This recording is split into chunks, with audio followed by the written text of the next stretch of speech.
it's Heather Sparkles and welcome to my Instagram Q&A. If you're not following me at Heather Sparkles YT, you guys should go do that, but I can understand if you wouldn't want to because I post way too much. I'm trying to get better about that. So we have a lot of questions to get through, so let's just jump into them. What is your absolute favorite vintage era My Little Pony line and why? Also, what is your least favorite line? So if you're new here, I'm a toy collector. A lot of these questions are going to be about the toys, so if you're confused, I understand. So my most favorite line, oh, don't do this to me. There's so many, like I love the rainbow curl ponies and the twinkle-eyed ponies, and I believe they're the brush and grow princesses and the sweet talkin', and there's just so many good lines of the Gen 1 ponies. But what I will say my least favorite that I own, there are a lot of lines I don't own yet, would have to be, I guess, the Betty by Eye babies. I mean, they just didn't really hold up the time. You know, eye rust is not cute. The next one's from Ponies That Sparkle. If you could only collect one toy line, what would you collect and why? I mean, realistically, if I could only pick one, I would have to say the Gen 1 My Little Ponies, because for a long time there, that was all I really was able to collect, and I've had them forever, and I just love all of them. Like, there are so many good ones that I still want to get. I mean, between the merch and the ponies and just like everything. City and Lights 77, who's a total sweetheart by the way, asked me, why don't you wear a wedding ring? Good question. So for me, I just find that wearing rings like really annoys me. And I know some of you guys are like, dude, you wore like a giant bow on your finger like 5 videos ago. And I totally agree, but I only wear stuff like that for videos. Like in my daily life, I find that rings are just an annoyance. You know, I spend all my free time cleaning and working on crafts and everything, and like, it's just something else to like lose. So our wedding was like really horrible. And you know, I had planned like what I wanted for like a wedding my whole life, and I didn't get it. And you know, it makes me sad. Now I know some of you guys probably think I'm a spoiled brat and, oh, the wedding doesn't mean anything, but like, I really wish that we had at least done something special for us. Like, our wedding was so rushed, and it's just the theme of my life. Like, oh my gosh. So basically, we got a marriage license on one of Adam's days off, and then it was the day before the license was about to expire. We knew he couldn't take another day off work, so we had to race to a judge's office and get married, and then he went to work after. I don't know, it just was a really crappy day. Nothing was special about it. Some like druggies walking down the street made fun of me for being dressed up at 10 a.m. Oh, heaven forbid. Heaven forbid I look nice at 10 a.m. So it was just like a really crappy day, and I'm gonna eventually make a story time about it. But like I was saying, like, it didn't have to be fancy. I wasn't expecting anything lavish, but I wish we had just done something truly special for us. Like, you know, we got pictures taken, and like, we went to a nice hotel or something, or we had a nice dinner that night, or just something to make it a little bit more meaningful. Like a small private ceremony, just us, would have been fine. I would have loved that, but we didn't really set anything up. It wasn't special. It was just crappy. So it's not like we really exchanged rings. Adam was already wearing a wedding ring long before then. I had an engagement ring, but my engagement ring is gold and it's like rather small, and I just worry about like, how easy would this be to break? Would it like bend and get destroyed? So I'm like paranoid to wear a $100 ring on my finger. It scares the heck out of me. What are some of your favorite animated, non-animated movies of all time? What kind of music do you listen to? See, this one's tough for me because so many of the movies that like I cherished are from my childhood, and I have not rewatched them in forever because they were on VHS. I don't think all of them came out to DVD. So I need to like find a way to watch them, or like finally get a darn VHS player and a little TV for that, because I find so many cool old VHS tapes. And you know, I'm just gonna do that eventually. But I know one big one is Nightmare Before Christmas. I love that my whole life. It's one of my most favorite movies. Also, we rewatched The Last Unicorn not long ago, and Adam loved it, which really surprised me. I actually loved it too, and I'm just gonna rewatch that again sometime. Growing up, like I said, I had a lot of favorite animated films like The Land Before Time. Don't watch the first one with me, I cry hysterical. I'll be doing another video about this after I refresh my memory because I'm just drawing a blank right now. What were some of your interests when you were younger? Have they stayed the same or changed? So some of, oh, I'm sorry I have not been saying everybody's names. This is by Pastel Sea Prince. Whenever I was younger, I was super goth. Super goth, and at some point I got really into like heavy metal and stuff, so that's changed, but I'm still like into alt fashion and all of that stuff, and I still think goth is like beautiful and amazing, but you know, this is me, and I'm pretty happy just to be this like rainbow freak that I am. I used to be super into music, now I can give a crap, honestly. I think it's because whenever we're younger, we put so much of our identity into our favorite artists and being fans of them to like represent who we are. And now like I'm just representing who I am and I really don't care anymore. But I would like to get more back into music and like, you know, trying to start following different artists. I also really loved action figures, super obsessed with video games. So here's the thing about me, I used to be a gaming addict.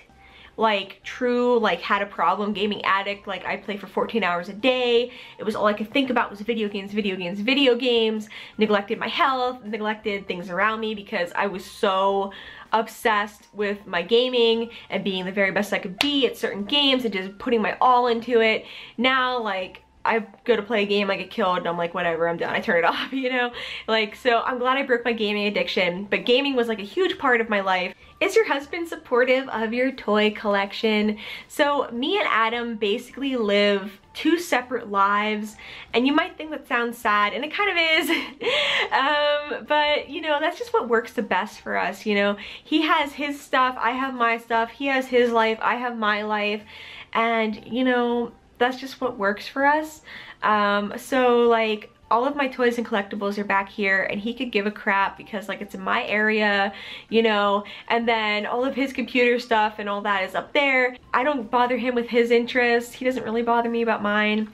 One thing though is I wish like he was actually supportive. Like, yeah, like he tolerates it, but you know, every time I go thrifting or we're at the flea market, or when he's out in public with me in general, he's on his phone the whole time and he's like mad that he even has to be there, and like, you know, I wish that he was kind of there with me, you know, we're hunting together and having fun, and like, instead of him being on his phone, like, oh, I can't believe I'm here. Like the minute we walk up to the flea market, he pulls out his phone, he's like, oh, you know, like it just kind of bums me out. So he like goes off and like looks for electronics, and I'm like toy hunting around the flea market.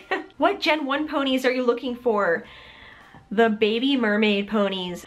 Oh my gosh, I would kill for one of those mermaid ponies. Like anything, just give me one. Anything. Not anything obviously, but you know what I mean. Like you understand what it feels like to like want something that bad. Who is your favorite Walking Dead character? I gotta say Michonne. She is the full package. She is strong, powerful, brave, loving, you know, she has the emotion, she has the neat backstory, like she's beautiful, like everything about Michonne is just amazing. So I gotta say Michonne. How long have you been collecting? I've been collecting since I was a kid. I want to say that I got serious about toy collecting whenever I was maybe 8 or 9. Do you ever have days where you feel kind of silly being an adult collecting kid stuff? I feel the same way. You know, I do have days where people make me doubt myself, or like I'll just sit and cry and like look at all my stuff. But there are definitely videos where I look back and I cringe, and I'm trying to be a little bit more of myself in my videos.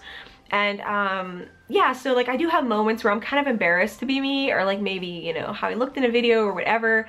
But I realized that like a lot of the stuff I like, I don't like it because it's for kids. Like the old toys are now in the realm of collectibles. Like some of them aren't even in the condition to be played with by a child anymore. You know what I mean? Like now they're more, like they have a value now, and they're more collector's pieces and sought after and stuff like that. So I know that collecting the old toys isn't kid stuff, and of course from outsiders looking in who maybe have no idea what any of this stuff is, they could think that if they want, but I know what it's all about, and I know that I'm not doing anything wrong or silly, and it's actually a pretty adult hobby now. Yeah, do I feel kind of like a creep whenever I walk down the toy aisles and I'm like, oh my gosh, look at how cute everything is, because they have all these new like blind bag toys, and like squishies are everywhere, and like all this pink, cute stuff.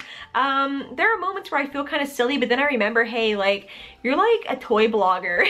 So I tell myself, oh yeah, I'm gonna be like a toy blogger someday. Maybe I'll have a channel where like I do unboxing of toys and like review them, because it's really fun. So it's just part of what I do and what I like. So I don't really feel silly anymore. I kind of know where to draw the line. It's not like I'm acting like a kid. I literally just collect things that I view as beautiful works of art and just like these amazing treasures. And so I don't really feel too silly anymore. I've kind of realized that I've had to get over a lot of feeling judged if I want to be the person I want to be in my life, and if I want to be happy, because, you know, you just gotta kind of let it roll off of you. So yeah, I do honestly have moments where I just start to cry and I'm like, oh, I'm such a freak, but then I'm like, you know what, it feels good to be a freak, so that's what's going on there. Does your husband collect anything when you guys are on thrifting adventures? He collects wires and routers, like old computer stuff, electronics, stuff like that. That's his thing. We did go to a toy show once and he bought a G.I. Joe from his childhood, and I was so proud of him. Honestly, it would be my dream if like he had his own case of collectibles. He collected all kinds of cool action figures, because I really love that kind of stuff, but it doesn't fit the aesthetic of this room. So if he could collect it for me, that would be rad. Like, I would totally love that. What do you think about goth or like 80s mixers sometimes with punk, subculture? Basically, what do I think about like goth and punk and stuff? Well, that was where I got my start with like alt fashion. Like, I love the whole goth life. Like, I was super into it.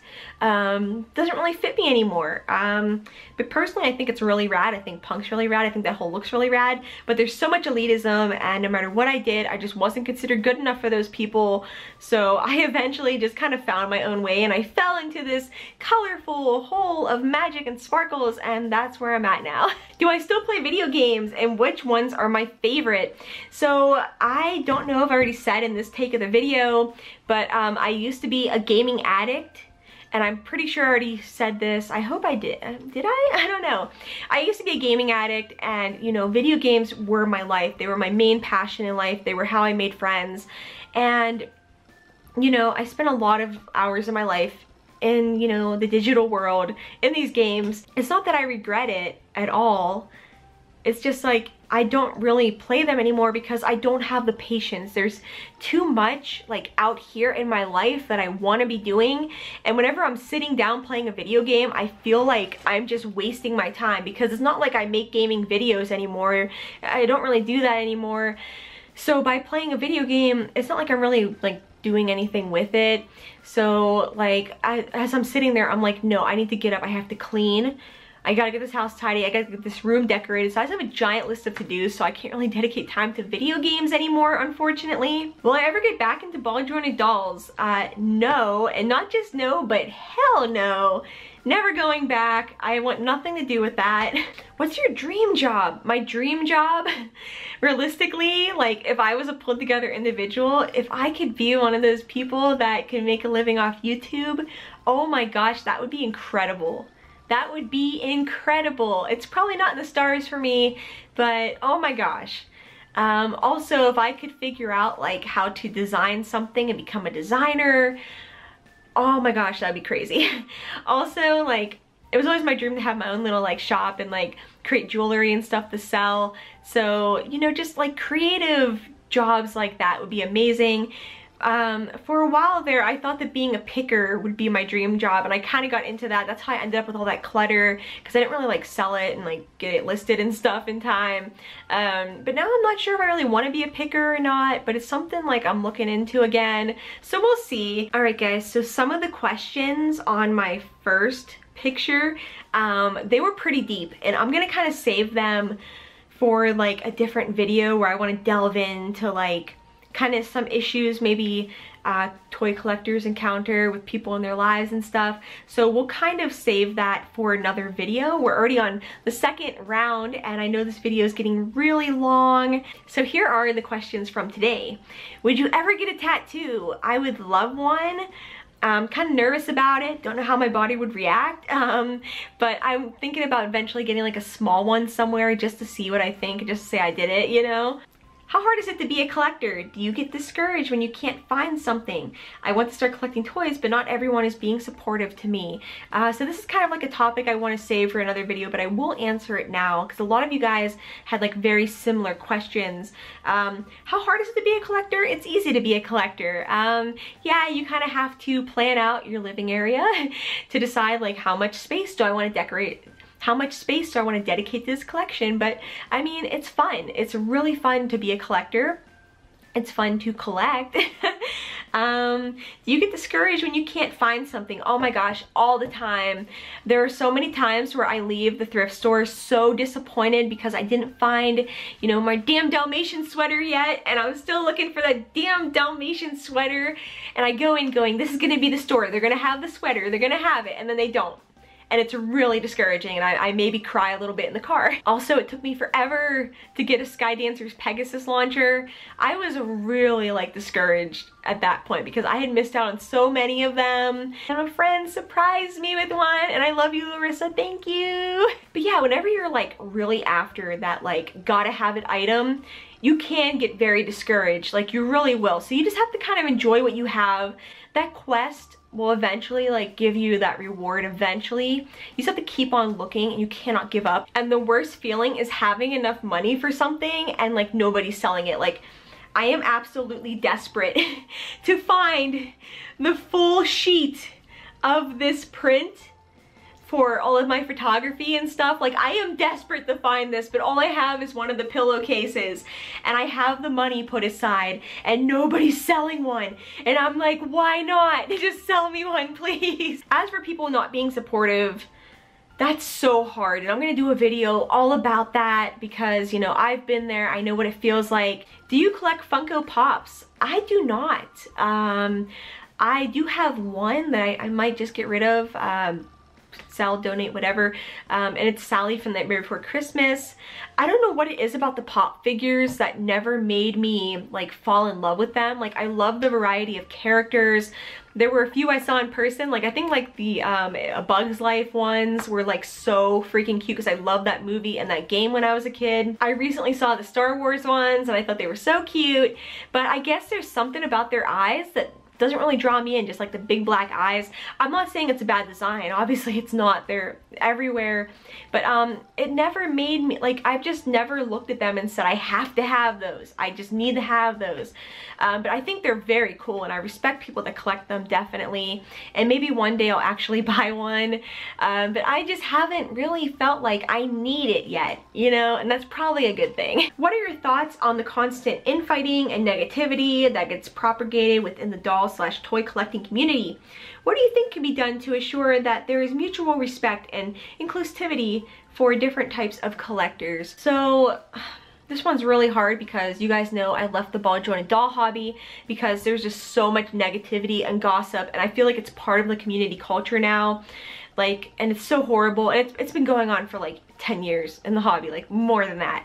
And I think anytime when you have a group of people, you know, sharing what they love online and socializing online, like there's gonna be drama, there's gonna be people hating on each other and gossiping about each other, no matter how perfect you are, no matter what you do to try to be nice to everybody. And if you try to stay out of drama and you try to be the best version of yourself, there's still gonna be people that are gonna talk about you, and it's really unfortunate. If you run some kind of blog or like a group where people are like fighting and hating on people, please delete it. Like, don't contribute to this because it's not a good thing, and it really hurts a lot of people. I understand that not everybody's gonna like each other, but like if you don't have something nice to say, just like don't say it, and just like don't, I don't know where to go with this. It's like such a tough issue, and it's so sad to me because like I'm sure there are other vintage toy collectors who maybe don't like me, and maybe there is some place where they're talking about me, and I know I'm not like a good representation of the community because like, you know, I'm not super knowledgeable. My collection isn't like as amazing as most of you guys is. For the most part, this toy collecting community has been so welcoming to me and so kind, and I've met so many amazing people who are so supportive. So I haven't really had like a super bad experience yet. And hopefully I don't. I'm trying to stay far away from that. But I think, you know, people need to realize that their words do matter whenever you know, publicly bash someone. It does matter, and you need to start treating people how you want to be treated. I don't know what could be done on a community-wide level unless everyone started like an anti-bullying campaign of some kind and, you know, took pictures of their toys like holding little signs. And maybe we will do some kind of kindness campaign, because I would love to do that. But yeah, you know, treat people how you want to be treated. Favorite Disney movies? And if you dressed up for Halloween as a kid, do you have a favorite costume that you wore? Oh yes, so first of all, love Aladdin, love The Lion King, love The Little Mermaid, you know, all the basics that were like, you know, 90s. I love all that stuff. All of it's really good. Like, I can't think of one that I don't really like. As far as a favorite costume I wore whenever I was a kid, I gotta say my mom made this amazing spider costume for me when I was like 5 or 6. It was incredible. She still has it. So it had like all these arms on it. So when I lifted up like this, there were all these arms attached that were like stuffed, and they had my little gloves on. There we go. It's a better way to see it. And it was like so funny. And then there was like this little hood on it that we put these light up eyes in. It was incredible. And this girl screamed in my face because she thought it was a real spider, and I cried. So that was a very good Halloween. Have you always been able to express your quietness so openly, or was it a gradual way you expressed it through your collections? So that's the thing about me. That's why like I get so annoyed when people are like, oh, someone your age can't dress like that, or you can't like that. It's like, I didn't really have a chance whenever I was younger to fully express myself. And, you know, I don't think self-expression should stop just because of your age. Growing up is like just about, you know, growing up. It's about how you handle things. It's about how you take care of yourself. It's not so much about how you look, in my opinion. So whenever I was younger, I really didn't have a chance to properly express myself, especially not like in my early 20s. So now I'm like fully embracing it. And, you know, it helps that I live with my husband in our own place, so I'm pretty much free to be myself, and I'm here to like express myself with you guys. But I'm just at a point in my life where I am out of time to care. Like, I am literally, like, my youth is fading. Like, I am out of time to care, and I just want to be happy and live my life. So I've just kind of started to say, screw it. Like, okay, you want to look at me, you want to stare at me, you want to laugh, I don't care. It's my life that I'm living in, and I'm gonna go through this world as me, and that's what I'm doing. But yeah, like, I've definitely used my collection as a way to express myself. Like, I'm really interested in J fashion, but I know, like, I would never be able to fit in with those people, because in fashion subcultures, you have to be perfect from everything, from your head to your toes, and I can't, like, be like, oh, I need to spend another $50 on these one shoes so I could fit in with these people, you know what I mean? So I've definitely always used the toys as a way to express, you know, the fact that I love the same stuff as you guys, because the toys have a similar look, you know what I mean? So I've just kind of used them as a way to open up, be like, this is me, it's what I love, you know. Unfortunately, I can't show it on my body because I'm not perfect like everybody else. If you could live in any magical world, where would it be? Oh gosh, Chloe, I don't know. Oh my gosh, like, that's why I said, like, I need to like rewatch a bunch of movies, like do like a weekend movie binge, because I know like there are so many movies and shows I've watched where I'm like, I never want to leave this universe. I want to be in this universe forever. So thanks for inspiring me to want to brush up on this stuff, because I can't pick something right now. My brain just goes blank when I go to make videos with you guys. Where's your favorite place to find toys to collect, vintage or new? So as far as vintage, you know, Goodwill outlets, that's how I got sucked into having too much stuff, and I've since been doing my cleanse to get rid of stuff day by day. But Goodwill outlets, I mean, super cheap. Super cheap, almost free, that's how cheap. What made you start collecting toys as an adult? Because I've been collecting toys all through my teens and, you know, into my late childhood and stuff, and I just was like, why would I change this? Why would I walk away from this? Why would I ever, you know, give these up? I would not. Favorite toy you own? Oh yes, this is my favorite toy I own. This is Fizzy. She was one of my first ever ponies, and she's been with me the longest, and Fizzy is actually my favorite My Little Pony, and I love her. So she is my most cherished of all of my toys in my collection. I'd love to hear about how you got into Fairy K fashion. So unfortunately, I am not a good representative of Fairy K or any J fashion. I just kind of wear whatever. But whenever I do look at like true like Fairy K people, I am just like in love. I'm like, that's me. That's everything I want to be. And I just got into most of these fashion styles like almost everybody else, just from going on the internet and you see these things and you're like, wow, how do I get into that? So that's pretty much how I got into that. Have you gotten any tips on how to put My Little Ponies into a wedding? Yes. Make custom ponies of the bride and groom to be the cake topper. There you go. That's what I would do. I think that would be super cute. There's also wedding My Little Ponies, like Pony Bride and stuff, and maybe she can just be a little part of your decorations. I think that would be so adorable. On a scale of 1 to 10, how much do you like the Gen 3 My Little Ponies? I would say an 8. Yeah. I mean, there are some of them I'm like, eh. But honestly, when they were first out, I was so excited. I raced to the store, got my Rainbow Dash. I couldn't believe it. Like we signed like some petition to like get My Little Ponies back in stores, and then there was the Gen 3 ponies, and I was like, ah! I was so excited. There's a lot of stuff that I wish I could have collected. It's all so cute. So yeah, I'm gonna say probably like an 8 out of 10. 8 out of 10. What is the biggest collection you have? Definitely the My Little Ponies. What's the most valuable toy thrifted item you have that you paid hardly anything for? Ooh, that's a good one. So I probably have some stuff from Goodwill outlets that was definitely cheaper, but this was a huge Craigslist score. So I bought a lot of My Little Ponies from someone for 50 bucks. And in that lot, I mean, some of these ponies were worth as much as the lot. But the reason I bought the lot was because in the pictures, my heart almost stopped whenever I saw this. This is a Venezuelan blossom. Now, I don't know how a Venezuelan blossom made her way into someone's basement in Pennsylvania, but I would just guess that she's a vacation pony because that's a thing, by the way. So, from what I found, she's worth like maybe $150 around there. It might be a little bit less, but so, I mean, for the whole lot, to pay 50 bucks and to get her in there, I would say that's a huge win, and that was an amazing find. Now, I have found some stuff at Goodwill outlets that, I mean, I paid pennies for. Pennies! And I can't go and grab it all right now.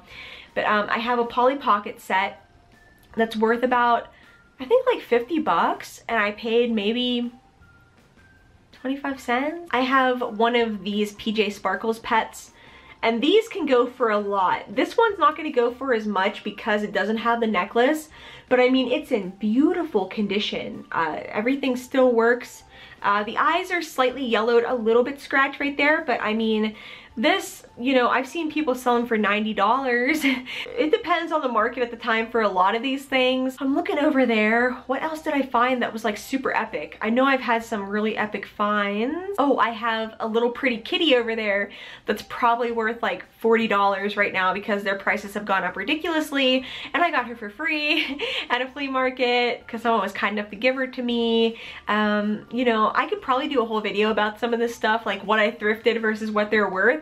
I think that would be really cool to do, so maybe I'll do that sometime. But as far as like most valuable, she's definitely like the most valuable thing I've ever found. I'm pretty sure. I don't know if I found anything that was worth more than this, but this is like the most valuable. Alright guys, so that's about it for this video. I'm probably gonna cut out some of the questions because this video was so long. If it's like beyond like 40 minutes, I'm gonna be cutting some of it down. I love you all so much. Thank you for submitting your questions. I'm sorry I couldn't answer all of them for time reasons. I'm gonna have to do a Q&A live stream sometime. I love you all so much. Thanks again, and I will see you guys in my next video. Bye guys!